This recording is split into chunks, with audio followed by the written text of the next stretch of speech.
டிரான்ஸ்லேஷன்ல அடிக்கப்பட்ட வண்ணமாயின்னு இருக்கு. ஒருவேளை உங்க கையில இருக்கிற வேதாகமத்துல வேற ஏதாவது வார்த்தைகள் பயன்படுத்திருப்பானா எனக்கு சொல்லுங்களேன்.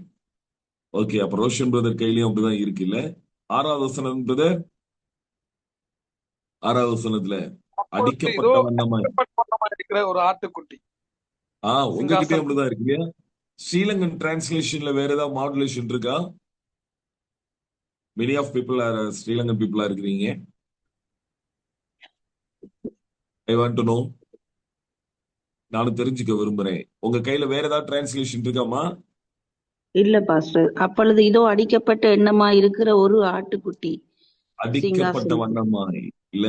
ம், ம். அடிக்கப்பட்ட வண்ணமா அப்படின்னா ஸ்டில் இன்னைக்கும் அடிக்கப்பட்டுக்கிட்டே இருக்கிற ஆட்டுக்குட்டியானவர் பிதாக்கு முன்னாடி நின்னு, அப்பா, ஆண்டவரே, என்னோட பிள்ளை பத்மாவதிப்பா, இன்னைக்கு என் பிள்ளை இப்படி இருக்கிறாளே, அவளை மன்னிச்சிருங்க அப்படிங்கும் போது பிதா அப்படி பாக்குறாரு.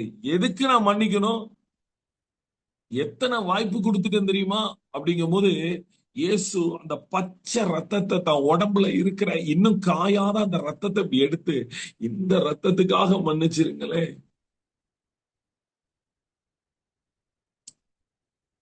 பிரியமானவர்களே, நான் ஆரம்பத்திலே சொல்லிட்டேன், ஐ want to get as more emotion இந்த பேசேஜ், இந்த வார்த்தைகள், இந்த பாடத்துல நான் ரொம்ப எமோஷனா, ரொம்ப அப்படி கொஞ்சம் ஓப்பன் அப் ஆகி பேசுற ஒரு காரியம். என்னுடைய ரெகுலர் மெசேஜ் ஸ்டைல் இல்லாம நான் பேசுறேன். பிகாஸ் ஆஃப் உங்க எல்லாருக்கும் இது ரொம்ப மிக முக்கியமான ஒரு காரியமா இருக்கு. அஹ் மன்றாடுகிற மணவாளன், மன்றாடுகிற மணவாளன் ஸ்டில் இன்னைக்கு உங்களை இழந்துடக்கூடாதுங்கிறதுக்காக நீங்க வாசித்த அந்த 3 வேத பகுதியிலையுமே அந்த மன்றாட்டுடைய purpose, the core value of intercession என்ன தெரியுமா? உங்களை இழந்துடக்கூடாது. உங்களை யாருக்கு முன்னாடி விட்டு கொடுத்துடக்கூடாது. அவங்ககிட்ட சொன்னான்னு தெரியல. யூத பாரம்பரியத்தின் திருமண நிகழ்வை பத்தி நான் உங்களுக்கு பேசி இருக்கிறேன்னா, யாராவது கொஞ்சம் அட்மிட் பண்ணி சொல்லுங்களேன். யூத பாரம்பரியத்துல நடக்கிற திருமண காரியத்தை குறித்து உங்கள்கிட்ட பேசியிருக்கிறான். ஞாபகம் இருக்கா உங்களுக்கு? அப்படி ஏதாவது பேசியிருக்கிறீங்க? பேசியிருக்கேனா ஐயா? ஆமா ஆமா பாஸ்டர். மணவாளன் மணவாட்டிக்காக செய்யற அந்த ஒரு மேட்டரை நான் பேசியிருக்கேனா? ஆமா பாஸ்டர். அவங்க திருமண நிச்சயத்துல எல்லாம் எழுதி கொடுப்பாங்கன்னு சொன்னீங்க. இல்ல, திருமணத்துக்கு அப்புறம் நடக்கிறது இல்ல. இல்ல. ஓகே, நான் மேரேஜ் வரைக்கும் பேசியிருக்கேன், பெட்ராயல் வரைக்கும் பேசியிருக்கேன். Okay, fine. இப்ப மணவாளனும் மணவாட்டிக்காக ஒரு வீட்டை கட்டிட்டு அதுக்கப்புறம் தான் திருமண வைபத்துக்குள்ள போவாங்க. ஓகே, மணவாளன் ஃபர்ஸ்ட் தன்னோட குடும்பத்தை பத்தி, தன்னை பத்தி, தன்னுடைய தகப்பனை பற்றி எழுதி கொடுத்துருவாரு. மணவாட்டி தன்னை ஆயத்தப்படுத்திக்கணும். மணவாட்டி ஆயத்தப்படுத்துறதுக்குள்ள மணவாளனுக்கு ஒரு பெரிய ரெஸ்பான்சிபிலிட்டி இருக்கு. என்னன்னா, தன் மணவாட்டிக்காக ஒரு வீடு கட்டணும். அல்லேலூயா. ஆமா, அது பெரிய ராஜ பரம்பரையா இருந்தாலும் சரி, ஒரு சாதாரண குடியானவனா இருந்தாலும் சரி, ஒரு சின்ன ரூம் ஆவது தான் சம்பாத்தியத்துல தான் திருமணம் போற பிள்ளைக்காக ஒரு சின்ன ரூம் ஆவது கட்டணும். ஒரு பெரிய மணவாளனை, பெரிய குடும்பத்துக்காரன் பெரிய வீடு பங்களாவே கட்டுவான். ஆனா ஒரு சின்ன ரூமாவது கட்டணும். அந்த ரூம்ல தான் அவங்களுடைய வாழ்க்கை தொடங்கும், திருமண வாழ்க்கை தொடங்கும். சரி, நீங்க எல்லாம் என்ன தப்பா எடுத்துக்க மாட்டேங்க, என்ன நம்புறேன், என்ன தகப்பன் உள்ளத்தோட பேசுறேன். Don't be any controversial. Okay. அப்ப அந்த திருமண காரியத்துல என்ன நடக்கும் அப்படின்னா, திருமணம் நல்ல வைபவம் மகிமையா நடக்கும். மணவாளன் மணவாட்டியோட வீட்டுல போய் திருமணம் பண்ணி தன்னுடைய மணவாட்டிய தான் மணவாட்டிக்கின்ற ஆயத்தப்படுத்தி அந்த இடத்துல வந்து வாழ வைக்கிறதுக்காக கூட்டு வருவார். இதைத்தான் இயேசு கிறிஸ்து சொல்லுவார்ல, பிதாவின் வாசஸ்தலங்கள் அநேகம் உண்டு, ஆனாலும் நான் என்ன பண்றேன், உங்களுக்காக ஒரு வாசஸ்தலத்தை நான் ஆயத்தம் பண்ணி திரும்பி வந்து உங்களை கூட்டு போவேன்னு சொல்லுவார். அல்லேலூயா. ஆமா, அன்னைக்கு யூத குடும்பத்துல அதுதான் நடக்கும். மணவாளன் போய் தன்னுடைய வீட்டை கட்டி முடிச்சதுக்கு அப்புறம் மணவாட்டியோட வீட்டுல போய் மணவாட்டிய திருமணம் பண்ணி கூப்பிட்டு வருவார். கூப்பிட்டு வந்து அன்னைக்கு night they are started their life. அவங்களுடைய திருமண தாம்பத்திய வாழ்க்கையை அவங்க அன்னைக்கு ஆரம்பிப்பாங்க. சோ யூத குடும்பங்கள்ல ஒரு முறை இருக்கு. என்ன முறை இருக்கு அப்படின்னா, யூத ஆண்களுக்கு 13 வயது நிறைவாகும் போது அது வரைக்கும் அவர்கள் வந்து தகப்பனுடைய நிழல்ல இருப்பாங்க. when they when he started the 13, அவங்க 13 வயது ஆகும் பொழுது அவங்க நியாயப்பிரமாணங்களை தோராவை நல்ல மெமரி பண்ணி அவங்க நல்ல ப்ரேயர்ல வந்ததுக்கு அப்புறம் 13 வயதுல அவங்களுக்கு வந்து ஒரு ஃபங்க்ஷன் ஒண்ணு பண்ணுவாங்க. அதுல தனியா அவங்களுக்கு ஒரு ப்ரேயர் ஷால் கொடுப்பாங்க. நல்லா கவனிக்கணும். நல்ல ஒரு பிரேயர் ஷால் கொடுப்பாங்க. அதற்கு பிறகு அவன் ஒரு தனி ஆத்துமாவாக கருதப்படுவான். அவனுக்கு கொடுக்கப்பட்ட அந்த பிரேயர் ஷாலுக்கு கீழே தான் அவனுக்கு திருமணம் நடக்கும். அந்த பிரேயர் ஷால்ல கொண்டுதான் அவன் எப்பெல்லாம் ஜெபிக்க போறானோ அப்பெல்லாம் அந்த பிரேயர் ஷால் முக்காடு போட்டு தான் அவன் ஜெபம் பண்ணுவான். இப்படி பிரேயர் ஷாலுடைய ஒரு இம்பார்ட்டன்ஸ் வந்து அவங்க லைஃப்ல இருக்கும். அது அடுத்தது எங்க பயன்படும் அப்படின்னா, பிரியமானவர்களே, அவங்க தங்களுடைய தாம்பத்திய வாழ்க்கை ஆரம்பிக்க அந்த ரூம்குள்ள போயிடுவாங்க. இப்ப அந்த பிள்ளை வந்து ஒரு வெர்ஜினா இருக்கிறா அப்படின்னா, முதன்முறையாக கணவன் மனைவியாக அவங்க பிசிக்கலா அவங்க கம்யூனிகேட்டாக வாழும் பொழுது அவளுடைய சரீரத்திலிருந்து அவளுடைய கன்னிமை, அவளுடைய ரத்தம் வெளிப்படும். இந்த ரத்தம் அவங்க பெட்ஷீட்டுக்கு மேல விரிக்கப்பட்டிருக்கிற அவருடைய பிரேயர் ஷால்ல வந்து படியும்.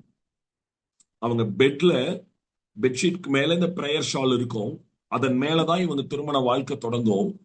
அப்போ அந்த பிள்ளையுடைய அந்த மணமகளுடைய சரீரத்திலிருந்து வெளிப்படுகிற கன்னிமைக்கு அவளுடைய வெர்ஜினிட்டிக்கு அடையாளமா இருக்கக்கூடிய, நான் சொல்றது அப்ப இருக்கிற யூதர்களுடையது. ஓகே, சோ அந்த வெர்ஜினிட்டிக்கு அடையாளமா இருக்கக்கூடிய பிளட் ஷெட்டிங், ரத்த துளிகள் எங்க விழுகும் அப்படின்னா அந்த பிரேயர் ஷால்ல விழும். இப்ப இவங்க 2 பேரும் உள்ள போயிடுறாங்க இல்லையா, திருமணத்துக்கு வந்த ஆட்கள்லாம் அவங்கவுங்க இன்னைக்கெல்லாம் எப்படி கல்யாணம் முடிச்சோடனே ரிசப்ஷன் முடிச்சோடனே எல்லாம் கிளம்பிடுறாங்க. அப்படிலாம் கிளம்ப மாட்டாங்க. அவங்க எல்லாரும் அந்த வீட்டை சுத்திலும், அந்த மணவாளனும் மணவாட்டியும் உள்ள போனாங்க பாருங்க, அந்த வீட்டை சுத்திலும் உட்காந்துக்குவாங்க. மறுநாள் காலையில எந்திரிச்சு இந்த மணவாளன் பிரேயர், அந்த பிளட் ஷெட்டட் இருக்கக்கூடிய தன்னுடைய அந்த பிரேயர் ஷாலை கொண்டு வந்து வெளியில இப்படி கொடியில போடணும். அப்ப அதுல இருக்கிற ரத்தத்தை பார்த்துட்டாங்கன்னா எல்லாரும் சமாதானமா போயிடுவாங்க. பரவாயில்ல, மணவாட்டி கற்புள்ளவள் அப்படிங்கிற கான்செப்ட்ல போயிடும். இன்கேஸ் ஒருவேளை அந்த மணவாட்டி திருமணத்திற்கு முன்னாடி கற்பிழந்தவளா இருக்கிறா, திருமணத்துக்கு முன்னாடி ஏதோ ஒரு விதத்துல ஏமாற்றப்பட்டிருக்கா, அல்லது ஏதோ ஒரு விதத்துல தன்னையே வேற யாருக்காவது விட்டு கொடுத்துட்டா, இப்ப இந்த மேட்டர் திருமணம் ஆன பிறகு அந்த பிளட் ஷெட்டிங் இல்லாததுனால மணவாளனுக்கு தெரிய வருதுன்னு வச்சுக்க. நல்லா கவனிக்கணும். நான் சொல்ற காரியம், மணவாளனுக்கு 2 ஆப்ஷன் இருக்கு. ஒண்ணு, ஊரறிய அவளை வேசி அப்படின்னு சொல்லி அவமானப்படுத்தி தள்ளி விடுவது. இது நியாயப்பிரமாணத்துல ஒவ்வொரு யூதனுக்கும் ஒவ்வொரு இஸ்ரவேலனுக்கும் அந்த ஆப்பர்ச்சுனிட்டியை கடவுள் கொடுக்குற. அவ ஒருவேளை கற்புடையவளா இல்லைன்னா அவளை என்ன பண்ணிடணும், ஊரறிய கல் அறிஞ்சு கொண்டுறணும். 2வது ஆப்ஷன், ரகசியமாய் தள்ளி விடுதல். நான் இந்த வார்த்தை சொன்னோன்னே உங்களுக்கு பைபிள்ல யாராவது ஞாபகம் வராங்களா? யோசேப். Very good. ரகசியமாய் தள்ளி விடுதல். இவங்க இன்னும் பெட்ரூம்குள்ள போல, நிச்சயிக்கப்பட்டிருந்தாங்க. யோசேப்புக்கு மரியா ஒரு கன்னியா இருக்கும்போது நிச்சயிக்கப்படுறாங்க. ஆனா கல்யாணத்துக்கு முன்னாடியே அவ கன்சீவ் ஆயிட்டாங்கிறது யோசேப்புக்கு தெரிய வருது. யோசேப்பு ரகசியமாய் தள்ளிவிட மனதாயிருந்தான். எல்லாம் கவனிக்கணும். ஒரு சாதாரண மணவாளன் நியாயப்பிரமாணத்தை பயன்படுத்தி அவங்கள கொன்ற முடியும், ஊரறிய அவமானப்படுத்தி கொன்ற முடியும். ஒரு நீதிமானாகிய யோசேப்பு மாதிரி இருக்கிற மணவாளன் ரகசியமா அவர்களை தள்ளிவிட முடியும். ஆனா நம்ம பேசிட்டு இருக்கிறது இயேசு கிறிஸ்துவாகிய மணவாளன் ஆச்சே. மணவாட்டியை விட்டு கொடுத்துடக்கூடாதுன்னு நினைக்கிற மணவாளனாச்சே. யாருக்கு முன்னாடி அவமானப்படுத்திடக்கூடாதுன்னு நினைக்கிற மணவாளனாச்சே. அந்த கேட்டகரியில இருக்கிற மணவாளன் என்ன செய்வாங்க அப்படின்னா, மணவாட்டியை பிடிச்சிருச்சு, அவ ஏதோ ஒரு சூழ்நிலையில தன் கற்பை இழந்துட்டா, ஆனா அதுவே அவ வாழ்க்கை இல்லைன்னு அவருக்கு தெரிஞ்சதுக்கு பிறகு அவர் என்ன செய்வார்னா, நல்லா கவனிங்க, அண்டல என்னோட வார்த்தையில கவனிங்க. அந்த பெட்ரூம்குள்ள இருக்கும்போது they are found out, அங்க வெர்ஜினிட்டி இல்லைன்னு தெரிஞ்சிருச்சு. ஆனா தன் மணவாட்டியா இருக்க முன்னாடி அவமானப்படுத்திடக்கூடாது, என்ன செய்யலாம் அப்படின்னு யோசிச்சா, இந்த மணவாளன் என்ன செய்வாராம், யாருக்கும் தெரியக்கூடாதபடிக்கு தன்னுடைய தன்னுடைய தொடப்பகுதியில ஒரு சின்ன பிளேட் ஆர் நைஃப் மாதிரி ஷார்ப் திங்ஸை பயன்படுத்தி ஒரு கீரலை கீறி அந்த ரத்த துளிகள் இருக்கு பாருங்க, அதை அந்த பிரேயர் ஷால்ல ஷெட் பண்ணுவாங்களாம். I hope you are understand. இந்த ரத்தத்தை, தான் சரீரத்துல இருக்க ரத்தத்தை பிரேயர் ஷால்ல ஷெட் பண்ணிட்டு காலையில எந்திரிச்சு அந்த ரத்த துளிகளோட இருக்கக்கூடிய பிரேயர் ஷாலை கொண்டு வந்து ஊருக்கு முன்னாடியும் தன் தகப்பனுக்கு முன்னாடியும் காண்பிக்கிறபடிக்கு இப்படி போடுவாங்க. போட்டுட்டு சொல்லுவாங்க, எல்லாம் முடிந்தது. போட்டுட்டு என்ன சொல்லுவாங்க? இப்ப இந்த வார்த்தையை சொல்லும் போது உங்களுக்கு யாராவது ஞாபகம் வராங்களா? இயேசு கிறிஸ்து சிலுவை. நான் சரீரத்தின் ரத்தத்தை கொண்டு வந்து பிதாவிட்ட காமிச்சு எல்லாம் முடிந்தது. இனி என் மனவாட்டி, இனி என்னோட மனவாட்டி, இவங்க என் பொண்டாட்டி, என்னுடைய மனவாட்டி. கணவனுக்கு மனைவிக்கு மட்டும்தான் தெரியும் அங்க இருந்த ரத்தம் இயேசுடையது, மணவாளனுடையது. இப்ப நீங்க சொல்லுங்க, ஸ்டில் சிலுவையில தான் உடம்பு முழுக்க ரத்தத்தோட, தான் உடம்பு முழுக்க சரீரம் முழுக்க ரத்தத்தோட பிதாவுக்கு முன்னாடி நின்னு எல்லாம் முடிந்தது, எல்லாம் முடிந்ததுன்னு ஒரு சிங்க கர்ஜனையா கர்ணிச்சாரே, அந்த கர்ஜிப்பு இன்னைக்கு அலறலா இருக்கே, அந்த கர்ஜனை இன்னைக்கு மரண ஓலமா இருக்கே. How can I leave you? உன்னை நான் எப்படி விட முடியும்? என் மனவாட்டி, என் ரத்தத்தை சிந்தி மானத்தை காப்பாத்தினேன், என் ரத்தத்தை சிந்தி அவங்களுக்கு மகிழ்ச்சியை கொடுத்தேன், என் ரத்தத்தை சிந்தின்னு அடிக்கப்பட்ட வண்ணமா ஸ்டில் இன்னைக்கு வரைக்கும், அன்னைக்கு ரோமர்களால ஒரு தடவை அடிக்கப்பட்டவர், இன்றைக்கு வரைக்கும் நம்மனால அனுதினமும் அடிக்கப்பட்ட வண்ணமா இருக்கிறவர், நம்மனால விக்டிமாக்கப்பட்டவர், நம்மனால அக்யூஸ்ட் ஆக்கப்பட்டவர், இன்னைக்கு பிதாவுக்கு முன்னாடி நின்று நமக்காக பரிந்து பேசுற ஒரு லாயரா இருக்கிறாரு, ஒரு அட்வொகேட்டா இருக்கிறாரு. Accused at the same time advocate. உங்களால என்னாலே அக்யூஸ்ட் ஆக்கப்பட்டவர், பிதாவுக்கு முன்னாடி. நீங்க யோசிச்சு பாருங்க, இந்த ஏசாயால ஒரு வேர்ட் இருக்கு இல்லையா, ஒரு இமைப்பொழுது என் முகத்தை மறைத்தேன். பாவமறியாத அவரை நமக்காக பாவமாக்கினாரு. பாவியாலாம் ஆக்கலைங்க. பாவிங்கிறது ஸ்டேட், பாவங்கிறது இமேஜின் பண்ணி பாருங்க. இயேசு கிறிஸ்து மணவாளனா, உத்தம மணவாளன், நமக்காக மன்றாடுகிற மணவாளனா, இன்றைக்கும் தன்னுடைய ரத்தத்தை காண்பித்து மணவாளன்.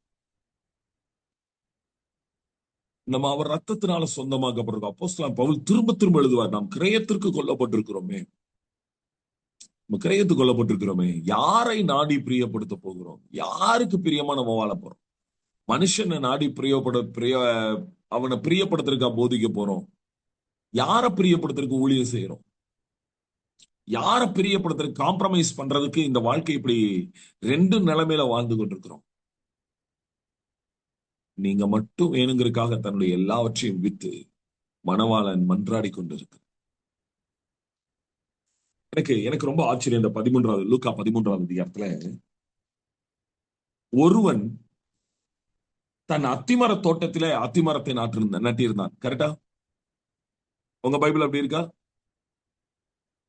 லூக்கா 13வது 6வது வசனத்துல ஒருவன் தன் அத்திமர தோட்டத்தில் அத்திமரத்தை நட்டிருந்தான். கரெக்டா? யாராவது ஒருத்தராவது பதறாங்களான்னு பாக்குறேன். எல்லாம் திராட்சை தோட்டத்தில் திராட்சை தோட்டத்தில் தான். திராட்சை தோட்டத்துல அத்திமரம் சார். திராட்சைங்கிறது மரம் இல்ல, கொடி இல்லையா? யாரெல்லாம் திராட்சை தோட்டங்கள் பார்த்திருக்கிறீங்க? Yes, திராட்சை தோட்டம் பார்த்திருக்கீங்களா? ஆமா ஐயா, பாஸ்டர். ஸ்ரீலங்கால கொடி எங்கேயா இருக்கு? பார்த்திருக்கேன் பாஸ்டர். கொடி வெளியே அஹ்? கொடி. ஐயோ, எனக்கு கேட்க மாட்டேங்குது. சரி, நான் அப்புறமா கேட்டுக்கிறேன். அந்த கொடி திராட்சை கொடி பாத்தீங்கன்னா பூமியவே மூடின மாதிரி இருக்கும் இல்லையா? ஒரு குறிப்பிட்ட உயரத்துல பந்தல் கட்டி அந்த கொடியை படர விட்டுருப்பாங்க. பூமிக்கு மேல சில அடிகளுக்கு மேல அது வானமே தெரியாது, அவ்வளவு மறைக்கப்பட்டிருக்கும். இதுக்கு நடுவுல ஒரு அத்தி மரம். யாராவது நடுவானா? யாராவது நடுவானா? நீங்க சொல்லுங்க. அங்க மரம் வளர்றதுக்கே வாய்ப்பு இல்ல. இல்ல, ஒண்ணு திராட்சை செடியை கெடுத்துடணும்.